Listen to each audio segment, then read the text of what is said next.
குருவே சரணம்.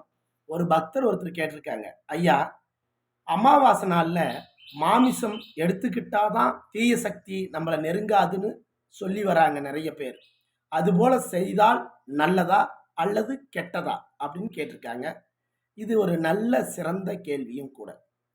அதாவது அமாவாசை, பிரதோஷங்கள், சிவராத்திரிகள், பௌர்ணமிகள் இந்த மாதிரி நாட்கள்ல மக்கள் எல்லாம் ஒன்றாக திரண்டு ஆலய வழிபாடு செய்வதுதான் நல்லது.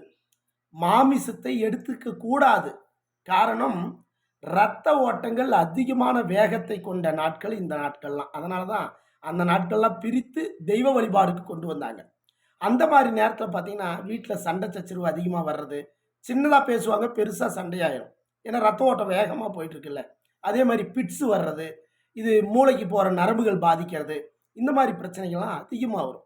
அதனால் மாமிசம் எடுத்துக்கொள்வது அமாவாசை, பிரதோஷங்கள், சிவராத்திரிகள், அதே போல் பௌர்ணமிகள் எடுத்துக்க கூடாது. மாமிசம் எடுத்துக்க கூடாது. அப்படி எடுத்துக்காமல் தெய்வ வழிபாடு செய்கின்ற குடும்பத்திற்கு நல்ல நிலையும் நல்ல முன்னேற்றமும் உருவாகும். அதாவது மாமிசம் அப்படின்னாலே விஷம், உடலை உருக்கி உன்னுடைய உயிரை பிரிக்கக்கூடியது மாமிசம். சரியா? அந்த மாமிசத்தை எடுத்துக்காமல் தெய்வ வழிபாடு செய்யுங்கள். உங்களுடைய உடலும் உங்களுடைய குடும்பமும் உங்களுடைய வெற்றியும் மிக துல்லியமாக இருக்கும். அவர் கேட்ட கேள்வி, மாமிசம் எடுத்துக்கொள்ளலாமா? வேண்டாம் ஐயா, எடுத்துக்க கூடாது. சரியா? அப்ப இன்னொரு கேள்வி கேட்கலாம், அமாவாசையில காவு கொடுக்கலாமா? ஏன்னா பாண்டவர்கள், அதாவது துரியோதனர்கள் பாண்டவர்கள் மகாபாரத்திலே போரில் வெற்றி அடையறதுக்காக அமாவாசை நாளில் காவு கொடுத்தார்கள் அல்லவா? கண்டிப்பாக பலி கொடுக்கலாம்.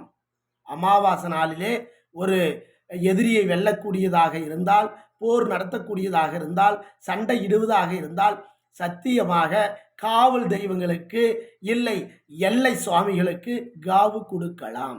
ஆனால் அந்த காவு கொடுக்கப்பட்ட பொருளை நாம் உண்ணக்கூடாது. சரியா? அதுபோல இருந்து உங்களுடைய வாழ்க்கையில மிகப்பெரிய வெற்றியை கொண்டு வாங்க. எந்த இடம் போனாலும் அந்த இடமெல்லாம் உங்களுக்கு வெற்றி வரணும்னு சொல்லி நான் இறைவனை பிரார்த்தனை செய்கிறேன். குருவே சரணம். ஒவ்வொரு அமாவாசையும் கோ ஆண்டியப்பட்டியில், தருமபுரி மாவட்டம் அரூர் வட்டத்தில் ஓம் ஸ்ரீ குருஜி தவசத்தர் பீடத்தில் ஒவ்வொரு அமாவாசைக்கும் ஏகங்கள் கொண்ட சிறப்பு அபிஷேகங்களோட பூஜை நடந்து கொண்டிருக்குது. அனைவரும் ஐயனுடைய அருளை பெரும்படி கேட்டுக்கொள்ளப்படுகிறேன். குருவே சரணம்.